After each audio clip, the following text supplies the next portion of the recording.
Welcome to the 1 Minute Apologist. We interview the world's leading apologists to provide credible answers to curious questions. Are the Gospels written by eyewitnesses?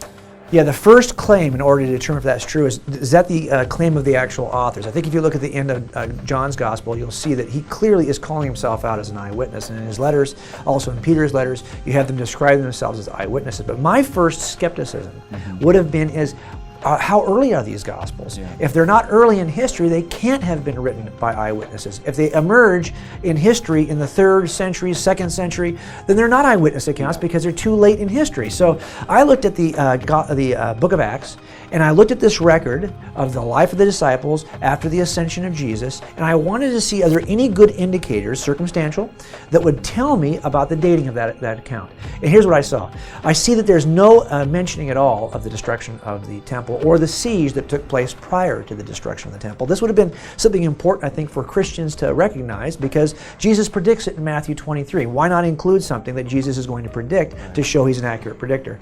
2, you've got the 3 main characters of Acts repeatedly occupy the most space on the page, are James, the brother of Jesus, Peter, and Paul. Yet we know at the end of the book of Acts, Paul is still alive in Rome, according to Luke, at the end of the book of Acts. He's not dead yet. We know he's going to be martyred somewhere between 64 and 67 AD. Why is he not mentioned? A missing element from 70 AD, the temple destruction. A missing element from Paul's death, 64 to 67. Also, Peter's death is never mentioned.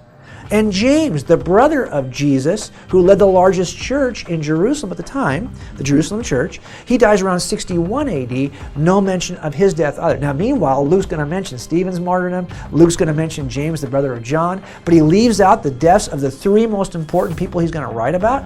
It doesn't seem reasonable to me that these missing elements would be there unless, of course, Luke is writing his account prior to, say, 61 or 60, whenever James is martyred, the first missing element. Also, I think there's some good internal evidence. You see in 1 Timothy that Paul is going to talk to Timothy about what he calls Scripture. He's going to quote Deuteronomy. He's also going to quote Luke's Gospel in 1 Timothy.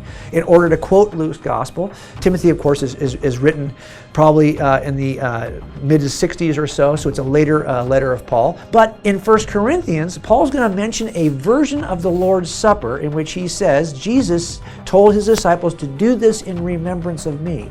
The only Lord's Supper description that is mentioned this way is in the Gospel of Luke. So it appears that even in 1 Corinthians, Paul is either referring to the text of Luke or to the tradition that preceded the text for both Luke and Paul.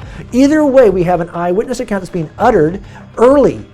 And that's why I think that and of course, the other thing that's really interesting is that Luke, when he writes his gospel, tells us, I am writing to you, Theophilus, an orderly account. Yeah. Interesting, an orderly account. Why does he say that? Well, it turns out Papias in the 1st century says that Mark was scribing for Peter and wrote an account that was accurate, if not orderly. And who does Luke quote more than anyone else? Mark. It's almost as though Mark, he's saying, hey, I'm giving you the orderly version of events after I talked to all these people. That means you've got to predate Mark to Luke. I just think what happens is you get within about 15 years of the ascension, 15 years of the resurrection, when you see the first accounts appear based on just examining the circumstantial evidence. And for me, although it does not mean any of it's true, it does mean that these accounts arrived early enough to have been read by other eyewitnesses who would have been present at the time.